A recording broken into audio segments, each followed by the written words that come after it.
Ada seorang ibu di Surabaya. Dia sekarang ini perutnya itu sakit, terus diperiksa ke dokter tidak ditemukan penyakitnya. Setelah ditelusurin semenjak dia kecil, masih anak kecil, ya waktu kita kecil ya 7 tahun, 8 tahun, tidak tahu apa-apa. Sama teman-temannya, ayo kita berlomba-lomba. Mungkin pada waktu itu banyak jangkrik itu dibuat perlombaan. Pakai benang, pakai jarum, ditusuk perutnya. Ayo, siapa yang paling panjang dia yang paling menang. Tusuk. Main seperti itu berkali-kali, berhari-hari, berminggu-minggu, berbulan-bulan. Berapa binatang yang dibuat menderita dan mati gara-gara dia. Walaupun dia anak kecil tidak tahu, tetapi akibatnya sekarang dia sakit perutnya. Karena memang jangkrik itu yang ditusuk ada perutnya juga. Itulah yang dikatakan tahu atau tidak tahu, percaya atau tidak percaya sama hukum karma. Aksi negatif tetap menghasilkan negatif. Karena kamu membuat menderita perutnya binatang yang lain. Sekarang kau menerima akibatnya.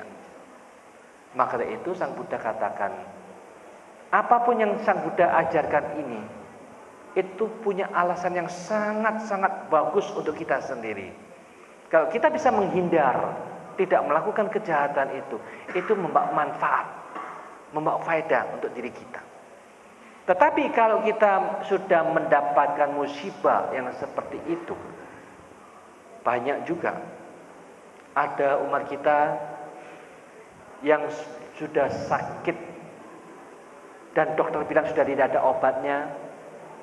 Ketemu dengan saya, berbincang-bincang, saya kasih jalannya. Kita katakan kita sakit, tak lain dan tak bukan karena pasti pernah membunuh makhluk berkali-kali. Itu akibatnya kita sakit dan sebentar lagi usia kita juga pendek. Maka dari itu saya sarankan, ayolah kita siapapun juga yang sakit dan menderita dan dokter tidak menemukan penyakitnya, kita katakan itu bibit karma negatif kita yang pernah membunuh makhluk itu. Maka dengan demikian kita mulai sekarang kalau tahu seperti itu, ayo pagi dan malam kita baca parita. Tetapi sebelum kita baca parita, kita undang makhluk-makhluk yang pernah kita sakitin, yang pernah kita bunuh, hadir pada acara ini, tempatku ini sekarang. Sesudah itu dalam batin kita mohon maaf semua kesalahan-kesalahan yang pernah kita lakukan, baik sengaja maupun tidak sengaja, melalui ucapan, perbuatan, dan pikiran. Semoga mereka memaafkan. Demikian juga mereka yang ada kesalahan, semua makhluk itu kami dengan sukacita akan memaafkan semua ini. Ayo kita bareng-bareng baca parita, jalan menuju jalan yang terang dan penuh kebahagiaan ini demi kebahagiaan kita semua. Lalu kita baca parita. Sesudah itu kita bertekad, kalau aku sembuh, saya akan menjadi biku atau samanera atau silacarini, dan semua jasa kebajikan yang saya lakukan ini aku persembahkan kepada semua makhluk yang saya bunuh itu. Semoga mereka berbahagia. Apa yang terjadi? Mujizat yang luar biasa. Ternyata dia sembuh dan akhirnya dia menjadi biku dan sekarang sudah sehat kembali. Itu banyak yang terjadi seperti itu. Maka dengan demikian, apa yang Sang Buddha ajarkan itu ternyata ada jalan keluarnya untuk mengatasi problem demi problem itu. Tetapi semua ini bukan diminta, tetapi semua harus ada satu sebab yang positif yang kita jalankan, tekad yang positif yang mampu menetralisir, sehingga kekuatan-kekuatan negatif itu diisi dengan kekuatan-kekuatan positif, akhirnya akan netral dan kita jadi normal kembali. Seperti itulah hukum sebab dan akibat. Jadi ini juga bukan Sang Buddha yang menciptakan, tetapi merupakan hukum alam semesta, berproses seperti apa adanya. Sang Buddha mengajarkan atau tidak, dia tetap seperti itu. Itulah yang dikatakan hukum universal berlaku terhadap siapapun juga. Maka dari itu alangkah baiknya sila kita jalankan dengan sebaik-baiknya, akan membawa faedah manfaat yang luar biasa untuk kita semua. Tetapi kalau kita sudah salah jalan, alangkah baiknya menghentikan yang seharusnya perlu kita hentikan, merubah mata pencaharian yang benar, sehingga dengan demikian walaupun hasilnya lebih sedikit tapi halal, benar, tidak merugikan siapapun juga, itu lebih baik daripada hasilnya lebih banyak tapi merugikan makhluk yang lain, membuat penderitaan makhluk yang lain. Akibatnya kita sendiri juga menderita, sakit-sakitan, dan akhirnya kita juga umur pendek.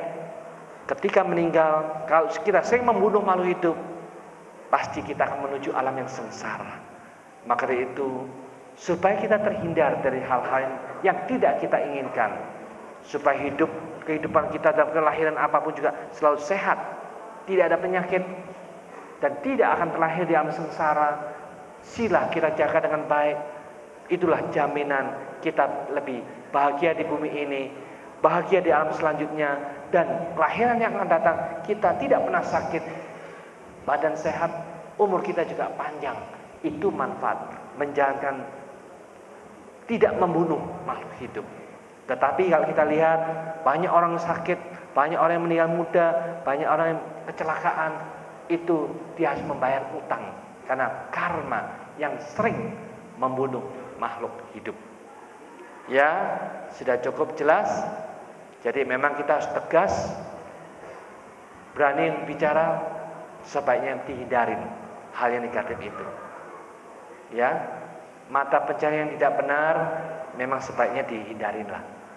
Tetapi kalau sudah terpaksa, ingat, kita tahu setiap hari kita baca parita dengan Pancasila, ya otomatis kita hanya catur sila yang kita bacakan.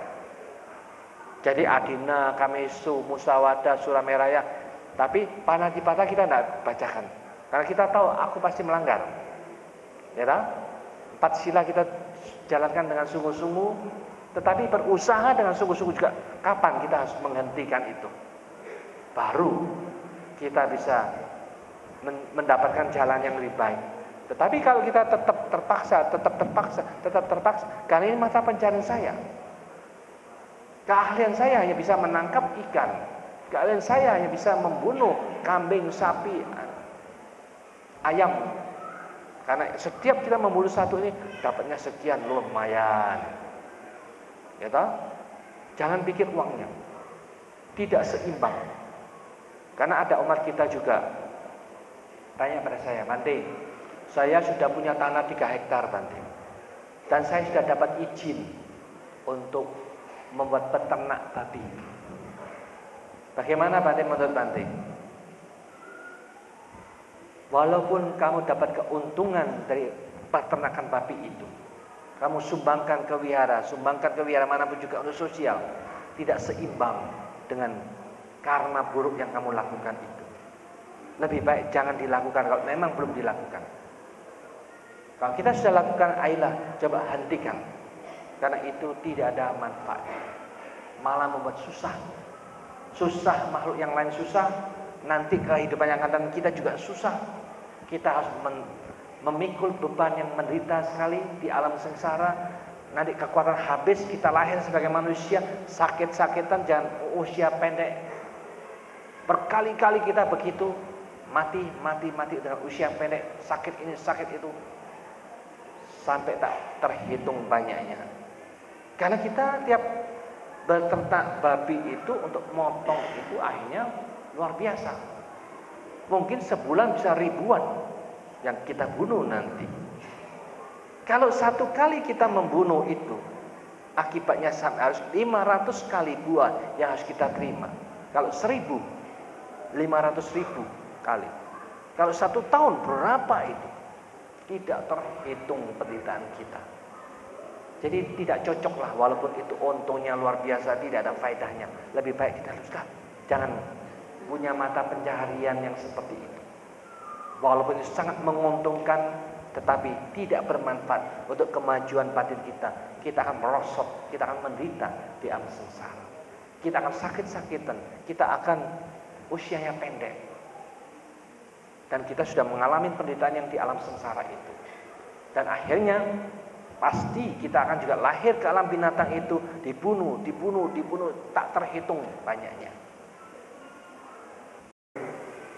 Dalam kehidupan sehari-hari banyak kita lihat orang yang kaya dan orang yang berkedudukan jarang sekali memperdulikan orang yang lebih rendah dari orang miskin, maksudnya orang miskin. Jadi hanya terlalu mementingkan kepentingan pribadi. Jadi yang saya tanyakan di sini lagi, apakah yang mempengaruhi orang tersebut seperti itu? Dan yang kedua, apakah ada faktor karena lampau sehingga orang tersebut seperti itu? Mungkin hanya itu lagi. Terima kasih. Nama saya Yanti dari Karabudamanggala. Pertanyaan masalahnya malam ini menyimpang dari topik yang disampaikan karena kemarin kami mengikuti seminar ini tentang agama dan konflik sosial. Tetapi karena pembicaranya itu umat dari Buddhis, jadi pada kesempatan malam ini pertanyaan ini saya berikan kepada yang dihormati. Kalau menurut agama Buddha sendiri, jika menghadapi konflik ataupun permasalahan, bagaimana solusi ataupun upaya-upaya kita sebagai umat Buddha atau menurut pandangan agama Buddha sendiri, bagaimana cara menyelesaikan konflik yang terjadi? Mungkin itu. Terima kasih dan nama Buddha. Hidup di dunia ini selalu terjadi konflik. Konflik ini juga tergantung kepandaian kita di dalam menganalisa secara tepat, cepat, dan akurat. Wah, itu tadi. Setiap konflik, setiap masalah, kita hanya bagi menjadi dua problem aja. Masalah yang di luar dan masalah yang di dalam. Masalah yang di luar itu begitu banyak, tak terhitung banyaknya. Itu akan membuat kita tambah konflik kalau bisa mau menyelesaikan problem dan masalah itu. Maka dari itu kita katakan ini masalah luar. Dengan adanya masalah luar ternyata membuat kita konflik dalam pikiran kita. Bingung, ragu-ragu, bimbang, stres juga. Bagaimana ini memutuskan? Jadi yang di luar nggak beres, belum terselesaikan konflik yang di luar. Di dalam juga konflik yang tidak terselesaikan. Dua-duanya tidak bisa kita selesaikan. Maka dari itu sekarang kita harus bertanya. Konflik yang terjadi itu mana yang bisa kita selesaikan terlebih dahulu? Itulah yang kita utamakan. Untuk sementara masalah begitu problem yang begitu banyak di luar kita simpan dulu. Karena problem itu dipikirkan juga tidak bisa selesai. Karena memang tidak ada way out-nya misalkan. Sekarang way out-nya hanya cara berpikir kita. Bisakah kita menyelesaikan supaya kita tidak memikirkan problem itu, supaya tidak terjadi konflik dalam pikiran kita sendiri? Maka dari itu, satu-satunya jalan, kita selalu eling dan waspada melihat pola berpikir kita sendiri. Kalau kita ragu, kalau kita bimbang, kalau kita stres, kan tidak bermanfaat. Tidak ada faedahnya, tidak ada gunanya. Sudahlah, tidak usah dipikirkan. Ganti aja dengan pikiran-pikiran yang positif. Kita sebut aja putho, putho, putho, putho setiap saat. Dengan demikian itu konflik itu bisa kita selesai secara direct di dalam pola berpikir kita. Yang di luar 50%, yang di dalam juga 50%. Kalau yang di luar nggak beres, yang di dalam juga nggak beres, kita rugi 100%. Yang di luar tidak beres, tetapi yang bisa kita bereskan pikiran, kita rugi hanya 50%. Untung dan rugi harus dipikirkan. Kita sebagai seorang manusia itu, mana yang bisa kita kurangi kerugian supaya kita tidak menderita? Oh, ternyata pikiran yang bisa kita bereskan. Selesaikan konflik dalam pikiran kita dengan putus, jangan dipikirkan. Karena itu memang konflik yang di luar tidak mampu kita selesaikan. Yang bisa kita selesaikan pola berpikir kita. Kita stop, jangan memikirkan ke sana. Kita bangkitkan pikiran positif dengan menyebutkan putho, putho, dan putho. Otomatis konflik itu akan terselesaikan. Masalah sudah kita bereskan, pikiran tidak terhanyut oleh konflik dan problem itu. Inilah manfaat yang direct, akurat, dan bisa kita jalankan secara langsung di dalam diri kita masing-masing.